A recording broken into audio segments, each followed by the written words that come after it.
Dateline, World War II. The Justice Society of America covertly helping our boys fight the Axis powers. But what's this? Trouble afoot?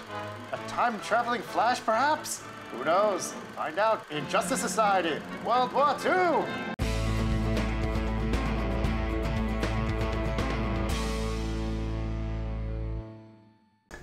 Welcome back to the Out of Touch podcast. I know you've been waiting all week for us to come back, and my name is Chris, and that's Bill, and we just watched Justice Society World War II, a DC animated movie that we both have been watching the DC animated movies since they originally released. So, Bill, what did you think of Justice Society World War II? Another good one. I mean, these movies have generally ranged from okay to whoa, that was great. And this was really good. I actually really enjoyed this one. Yeah, these new batch of ones, they're pretty good.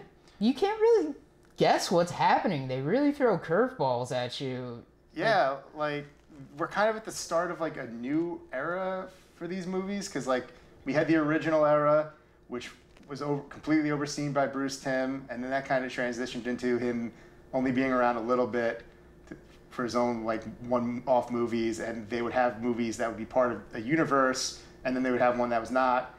But then they torched that universe last year in Justice League Dark Apocalypse War. Yeah. And then they started a fresh new look with Superman Man of Tomorrow. And a lot of people were wondering, because it had similar animation style to this, and the upcoming Batman The Long Halloween, are these movies going to connect? And well, right during the throwback opening credits of this, immediately you see Superman, created by Siegel and Schuster, and it's just like, oh, spoiler? Yeah. And before he goes back in time, air quotes, the Flash has a brief team up with Superman, and it's the Superman from Superman Man of Tomorrow. So yeah, I guess we got a new universe or something more. And one cool thing is new universe with like just based off of being animated instead of the old universe where it's like, well, we're kind of like adapting new 52 stuff, where this new version is just like, it could be anything. It doesn't matter. We're going to just like do whatever. So we'll do an original Superman story. We'll do Flash fighting alongside the JSA, and we'll do an adaptation, because that's assuming Long Halloween's connected to this. It does have similar animation. Yeah, I guess we'll see when that comes out. But yeah, I like this movie a lot. It was really cool. Not the hugest fan of Flash, and in some ways this is almost like sort of like Flashpoint Paradox that was made. It does have some elements to that, because like we got Aquaman and Wonder Woman are kind of prominent, and due to mind control shenanigans, Aquaman and Wonder Woman end up fighting. Yeah, I guess spoiler warning, because we don't know how to talk about movies. No, no. Look, we're all spoilers all the time because we're bad at this. Yeah, I guess short version, it's good. Go watch it. Buy the Blu-ray or rent it on digital, or wait for it to pop on the HBO Maximilian. Yeah, or watch it on your Game Boy Advance. Somehow. Why did I say that? Because that one guy decided he doesn't like Christopher Nolan and wanted to put his movie on a Game Boy Advance cartridge to spite Christopher Nolan, even though I don't think Christopher Nolan knows nor gives a crap about that. It's a lot of effort. I didn't know that was a thing. Yes, that someone did that. That's hilarious. That's like, yo, you clearly have some electronical engineering talent. Maybe you should like focus it on something more productive. Well, that's cool. But yeah, so getting into this, we got one thing that's interesting is this movie kind of is just like, you know who Flash is. Yeah, we don't need to show him. Yeah, it's the Flash. He's had a TV show for like 6-7 years. If you haven't watched it, shut up, watch it. Fuck you. It's just like Barry Allen, Iris West, you know who they are. Come on. They're at a picnic. She's all like, "You're not committed to this," and he's like, "I kind of am, but superhero stuff." Yeah, and then, you know, the beginning of the movie, like you said, the Flash teaming up with Superman. It's interesting because it's almost like they sort of know each other, or maybe they're just like aware of each other. I think it's that. I think it's yeah. they're just aware of each other. Like everyone knows Superman, and Flash is probably fairly well known at this point because he's probably been doing it for a couple years, it seems. Yeah, it's more of like the older style of when superheroes meet, where none of them are kind of like awestruck, like they were in like the Justice League like war type of thing. It's just sort of like, oh, hey, you're Superman. I've heard of you. Well, I think in that it was just like everyone's kind of just like showed up at like the same time. It's like, whoa, what? Yeah. Whereas it's like, yeah, Superman's been around for a bit, and so's Flash, and there's that Bat guy in Gotham. Yeah. Everything's kind of crazy. But yeah, and they're fighting Brainiac, which I'm kind of like, man, they're using Brainiac as like this like just a throwaway opening villain. Just like a throwaway villain. Yeah. Like, okay. I mean, great thing about Brainiac is he can always come back in more destructive and horrifying forms. So yeah, I'll allow it. Robot. I mean, we got the whole Brainiac movie like years ago anyway. Yeah, so. I mean, Brainiac's gotten his due outside of getting to be in like a freaking movie. Yeah. Or like in live action where he actually fights Superman properly. It's true.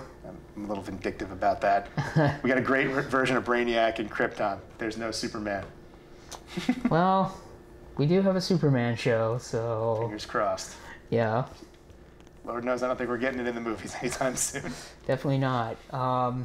Yeah, and, you know, I will say one thing about this movie. Man, the animation, it's a lot more movement in it. Like, man, when Wonder Woman is kicking ass, I'm like, holy crap, like, this is insane. She's literally, like, ragdolling, like, soldiers and punching people through walls. Not really, like, bloody or anything, but, like, there's, like, so much movement. She's like flipping over people and like throwing her shield and stuff, which I was like, huh, she has a shield like Captain America because World War II. And also because of the movie Wonder Woman. That's true. Yeah. They also had like a thing where it almost sounded like they wanted to play the Wonder Woman movie theme, but they couldn't. So like they're like, just like make it sound like the movie theme, but don't actually have it be the movie theme.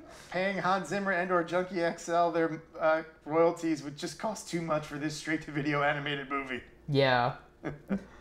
But I mean, you know what? Some fan somewhere is probably just gonna make that, put it on the internet, so it's fine. Yeah. Sometimes you wonder if like they're all, you know, part of the same company. I mean, hell, Batman the Animated Series got to use the one from the movie, the Danny Elfman theme, right? Yeah, but apparently he was very insistent on that because he was getting a lot of royalty checks from doing the Simpsons theme. He was like, "Oh, you're doing another show? Use my theme. Come on, do it. Though if you notice, if you go back and watch Batman the Animated Series, outside of the intro and outro, he's got a completely different theme in the show itself. That's true. It's literally just in the opening credits. That is a great theme, though. Yeah. But, interesting. But, yeah. I'm very hard, like all over the place talking about this movie. So, obviously the centerpiece of the movie is Barry ends up in what initially he thinks is the past, and later we find out, oh no, he hopped to, I guess, Earth 2, though they say we're Earth 1 because reference and jokes. And we figured it out first. You don't even know what the Speed Force is, Barry. And, you know, we have the different variation in the JSA team. They're led by Wonder Woman. Yeah. Steve Trevor's kind of like they're like government liaison, I guess. Yeah. We have Hourman. We have Hawkman, Black Canary. Am I missing anybody? Jay Garrick Flash. Jay Garrick Flash. Oh my God. I'm so sorry, Jay Garrick. There's two Flash in this movie. They kind of blur together, even though one's wearing like a dinner plate on his head. Yeah. The dinner plate is not too ridiculous. No, it's actually just a helmet. Yeah. Yeah, it's weird. Like, you know, JSA has been getting a lot of play, or maybe it just seems like DC is kind of like, hey, we should use these heroes. I think it's a little of both, because, you know, we got the Black Adam movie filming right now, which is going to incorporate several JSA members. They're a big part of the show Stargirl, particularly the backstory. Stargirl's focusing on the new generation JSA. Yeah. And, you know, they've had a little bit of play periodically. Like, they had a pretty cool 2-part episode of Smallville. They were part of Legends of Tomorrow Season 2, though I felt like they were kind of wasted there. Yeah, definitely. They were as somebody who, as a kid, liked Hawkman because I had no idea about his confusing comic book origin and just thought he was a cool action figure, I was not really happy with that interpretation of Hawkman. I mean, he's barely around. He dies like 2 episodes into Legends of Tomorrow and then isn't back till like almost midway through the season, if not more. Yeah, this version of Hawkman was actually pretty cool. He's pretty chill. Yeah, he looked cool, and yeah, he did some cool shit. But I also like that he had like the red eyes in his mask instead of like just being like normal eyeballs. Yeah, it's kind of interesting. Yeah. And it seems like, I swear, like a lot of interpretations of Hawkman that we've been getting, like happened in Smallville and it's happened a few other times. It's just like, oh, Hawkgirl's just already dead. Yeah. That's weird. Also, they seem to be doing the reincarnation thing instead of him just being like an alien. They seem to be leaning more towards that one these days. Yeah. Because it's how it was in the Arrowverse, and even though they were aliens in the Justice League Unlimited, they also were like, reincarnation. They're both. Sometimes. Yeah. Hawkman's got a confusing backstory. He really does. But yeah, he was cool. She didn't get a lot of play in like the first half, but Black Canary was doing some really cool stuff in like the third act. Yeah. Yeah, Black Canary is somebody you don't see too... Well, I guess you do see her a lot now, because she was in a live-action show for, like, 6 years. 8 years. Yeah. Kind of. In different incarnations, and she was just in a movie. Like a live-action movie last year. I totally forgot. And I really like that movie, too. Yeah, but nobody really saw it. Yeah. That was in the before times. Right before. Yeah. But, yeah, I mean... She looked cool in this movie. She had sort of like a alternate looking look. I mean, you could definitely tell who she was, but... Well, it's kind of based on her, like, golden age look. Just, like, tweaked a little bit, you know? And, like, kind of like how they were like, she wears the domino mask most of the time, but then she rips it off at the end. Yeah. Because, like, she kind of goes back and forth. Yeah. And super powerful in this one, too. Oh, yeah. Like, when she lets out that cry and just, like, disintegrates that monster's, like, skin. Yeah. I was like, damn, that's cool. It's like, oh, crap. Sound powers. Jeez. Insane. Imagine if she just, like, stubbed her toe. Ah! Yeah. Oh, man. Yeah, it's weird, too, because one of the heroes that they always put in JSA, and then, like, people are always like, yeah, he's cool, but I hate his name because it's kind of like a joke. It's like, hey, it's Our Man. And I'm like, yeah, I remember that skit from Robot Chicken. And it's just like, no, he was first. And it's just like, oh, so, like, his powers only last for an hour when he takes, like, a serum? Like, that's so lame. It's one of those things that I know they tried to do, like, a show in the CW, like, years ago, because it's like, that seems like, gotta flip it at the start of the episode, and it's, like, running out. It's a constant ticking clock. Yeah, I guess, like, they could do a 24 type of thing. Kinda. But... Though, yeah, he doesn't always get a lot of play. Like, he did nothing in Legends of Tomorrow, though his son is prominent in Stargirl, at least. Yeah, I was gonna say, Stargirl, Our Man is there, but I can't remember. Does he drink a serum, or he just, like, flips a, like, He just clock? flips the hourglass. I think it's supposed to be, like, and it does something to him. Yeah. It's not really made clear how he does it in this. I'm just assuming. Well, he said pops a pill. He said he drinks a serum, and he was like, I can't drink the serum after I drink it, like, after I took it, because there's that one part where... It's like he has to wait 24 hours. Yeah, something like that. Yeah. Yeah, I don't know. Our Man is kind of like he's a very believable, like, 1930s superhero. Like, he's very, very of that era. Yeah. Feels. Like, the look. Like, it's never really been updated. Yeah. It's just a guy with a yellow cape and a hood. And... like an hourglass. Yeah. It's like, so many people probably don't even know what that is anymore. Yeah, they're like, what is that? A weird egg timer? I don't get it. I actually saw one at, like, Target the other day, and I was like, oh, well, that's quaint. Man. I'll use this for my magic spell. So, but we also get in this movie, very briefly, but we get Dr. Fate as well. Yeah, like, when he first shows up, as Barry's running through, I guess, the multiverse. Yeah, I was gonna say reality. Yeah, like he's like calls to him, and then like he kind of shows up later as like a POW, but then he just kind of disappears. Yeah. Also, this movie's kind of weird. Like, for like a good chunk of the movie, there isn't a villain besides just the Nazis in general. Like, there's no like character, and then just all of a sudden it's like, oh shit, we need a villain. Hey, here's Atlantis, and there's this like weird, mysterious guy who's brainwashing Aquaman to work with the Nazis. Mysterious Vizier. He's literally just credited as advisor. Yeah. And he gets away. We have no idea who that guy was supposed to be. Was he Felix Faust? Was he something else? Doesn't even have a name. He really just like... Yeah. He's just there to be evil because we didn't want to... I don't know. We didn't want to include like a known supervillain? I don't know. Maybe. Or maybe they're setting him up for something. But then you got to tease something. Yeah. It's very bizarre. He's manipulating Aquaman, and wants to, I guess, take over the world because he has Aquaman become a Nazi, but then says to him, like, once we help them with their war, then they'll both be weak, and then we'll take over the world. And yeah, like, you know, all you got to do is just, like, why not just say it was like a Felix Faust or something like that? And like, why have him get away with the end unless they're planning on doing something? Maybe. That was just like the one thing I kind of bumped into. Yeah. I thought one of the most interesting aspects of this movie was this reality's version of Superman.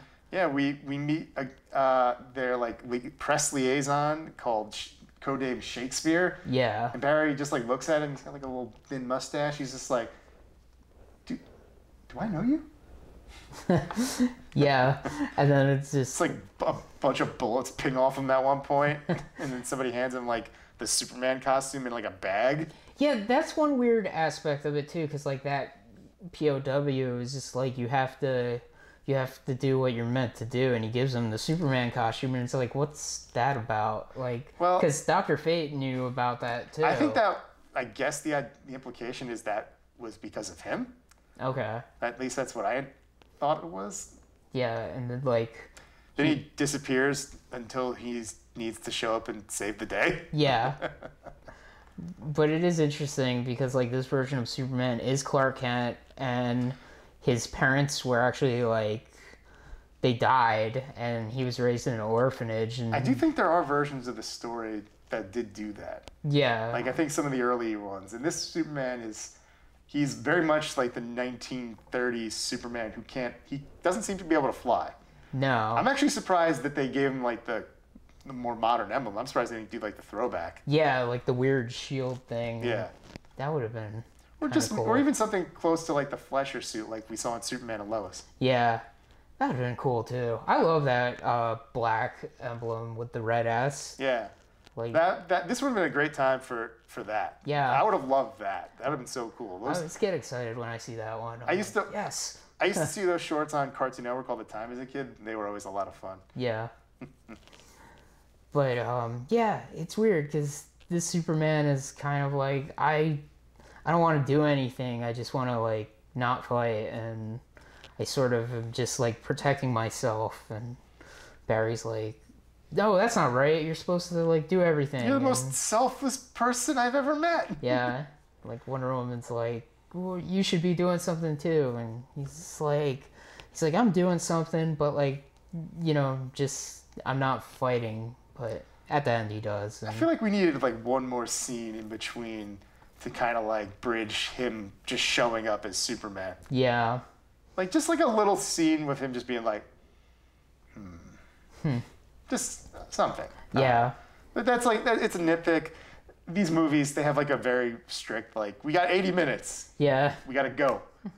Just look, they get it. He's going to show up as Superman. We don't have time to waste. Yeah. So I get it. I do get it, you know. In and out. And at least they don't skip on, like, you know, the animation. And they're just like, we got to just show cool shit. And honestly, like, Wonder Woman is one of the best parts of the movie just because whenever she's around, she's, like, usually doing cool shit. She has like an interesting plot with Steve Trevor proposing to her every day and her saying no. Not out of being like, I don't love you. It's just like after the war. Yeah. But which I immediately was like, oh, yeah, he's gonna die and then propose. Yep. And she's gonna have to say yes then. Didn't happen in the way you thought it was gonna happen. Not quite, no. But I see Steve Trevor being stabbed in the heart with a trident. No, I wouldn't have guessed that. But I figured I kind of knew like the general idea of what would happen. Yeah. The how and why I was picturing like the ending of Captain America: The First Avenger. Yeah. Which they kind of copied in the first Wonder Woman movie. Yeah, I was gonna say that happened in the first Wonder Woman movie. Yeah, I was just like, yeah, we'll just do it a third time. Why not? Yeah. But nah, man, trident to the heart. Yeah. Or at least the chest, close to the heart. Yeah, no, it was the heart. Yeah, he would have died a lot quicker. Well, it was through his back and probably, yeah, you're right. Well, these movies are not very logical. It's just a cartoon. For children, really. You mean the movie where the man that runs really fast runs so fast that he just ends up in another world where it's somehow the past? Yeah, that's how it happens. Yeah, I guess so. It's weird too because for a while these DC Universe movies were really like toning up the violence, and this one kind of subdues the violence, not like in a bad way, because like you do see a lot of cool fighting and stuff, but they're not really showing as much like blood and guts as they were. To be fair, some of those movies with the blood and guts were R-rated. That's true. Though the PG-13 movies did kick it up a notch. Yeah, and we do get a little bit of blood if that's your thing. I mean, Steve Trevor, like you said, got stabbed through the chest with a trident head. Yeah. Like, it doesn't shy away from that. Yeah, and we get, Hawkman gets killed, and he gets messed up. I don't know. Hole in his chest. I guess that awesome ending, too. No, honestly, one of my favorite, I guess it's a moment of violence, but it's just like, the Flash is trying to like get a guard, like give him information, and he's like, I'll never tell you, and he just rapid fire punches him in the face like, I don't know, 80 times. Yeah. It was so funny. It was pretty cool. And he's like, I give, because that must have hurt. Yeah. Yeah, really in animation, you get to really see like the Flash's powers being like full effect that they don't really do on like the TV show. I mean, they do some of the stuff, but like, he did the thing where like he like spun around his arms real fast to like make a tornado, and there's just less limitations when it comes to animation. Yeah. You could just do anything. Yeah. You don't have to worry about too much about a budget. That's true. It's like, oh, we want Flash to punch a three-headed dinosaur. Yeah. And the CW, it's just like, whoa, 3 heads? Whoa, dinosaur? That's not in our dinosaur budget. We can afford 1 dinosaur for 5 seconds. And actually, 4 seconds. And by dinosaur, I mean maybe his tail. Well, where in animation, it's like, sure, I'll draw that. Yeah. Yeah, just make it look cool. Yeah, it is interesting too, because like the whole event with Flash going back in time as he's like Brainiac is shooting a kryptonite bullet at Superman, and Flash is trying to like catch it before it hits Superman, and that's what causes him to, I guess I shouldn't say go back in time, but like to go into the Speed Force and into another reality. Yeah, into another reality. So when the movie, like during the movie, you get the 2 Flashes, and because they're in the same world, they're sharing the same Speed Force, which I think is like a thing in the comics. Yeah, I mean, all the Speedster's power comes from the Speed Force. Yeah, so I guess it's a thing that like if there's only one Speedster, they have all the power, but then if there's multiple, they're not as like strong and fast. Which is why a lot of times the evil Speedsters are like, I have to kill the good Speedsters because I want it all for myself. Yeah, I need all that delicious lightning. Yes. Red lightning, blue lightning. Yeah, and it is kind of like, hand wavy how like Barry gets back to his world. It's just like, oh, well, if we both like run at the same time, I'll just push you back. It's fine. No one's gonna ask any questions. Yeah, we can generate enough energy so you can go back to your world, and it's pretty cool because he goes back into his world and kind of comes back right at the moment where that bullet is about to hit Superman, and just grabs the bullet and throws it through Brainiac's head. It's like so like hardcore. It's just so blunt. Whoa. Yeah, it's so quick and hardcore. It's just like, oh, wow. Shit. Well, I guess he's dead. But Yeah. it's Brainiac's. He's never dead for long, and there's always another one.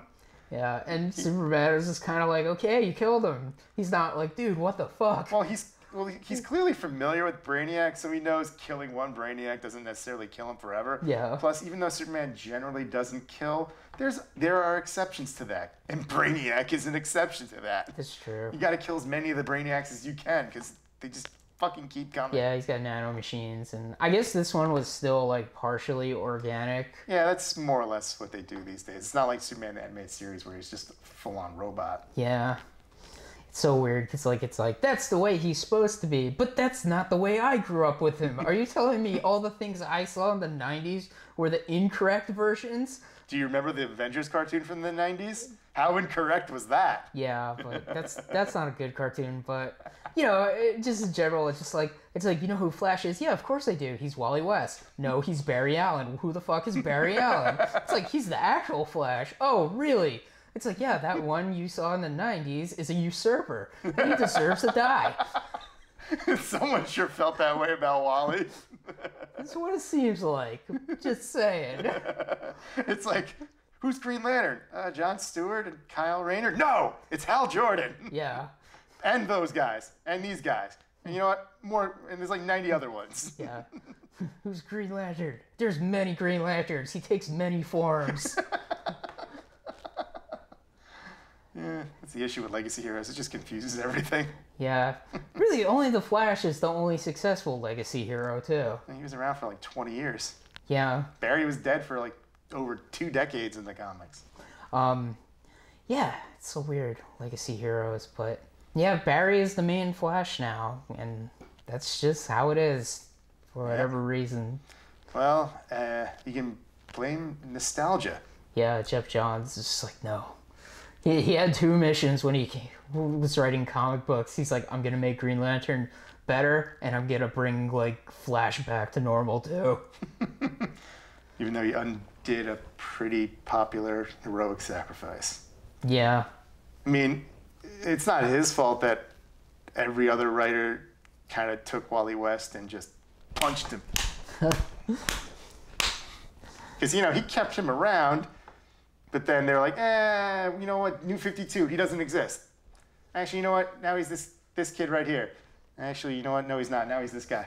Actually, there are 2 Wally Wests, because it's a name in the family. Yeah, we have new Wally West, who people like, but he wasn't anything like the real Wally West, so they had to bring him back. Yeah. So now there's 2. 2. And they both have stupid costumes, honestly. Really? Well, actually, that Rebirth costume was okay for the original one. New Wally just wears the Kid Flash costume. Yeah. I don't know, I'm just remembering, like, the weird white and red costume I didn't like too much. Was the one Wally wore? I think so. Where it was... I don't know, I thought I liked that one. Didn't really like it that much, but... I was cool with it. Yeah. Unless we're thinking about different costumes. Maybe. Who knows? We're off on a tangent. Yeah, we haven't talked about the Justice Society in like 5 minutes. Yeah. Well, Justice Society, they're the old-timey heroes from the 30s, and...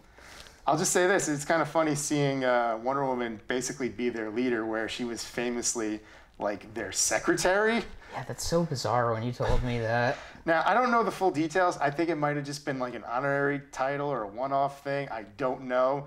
It's like her and Batman and Superman, they weren't really part of the JSA comics.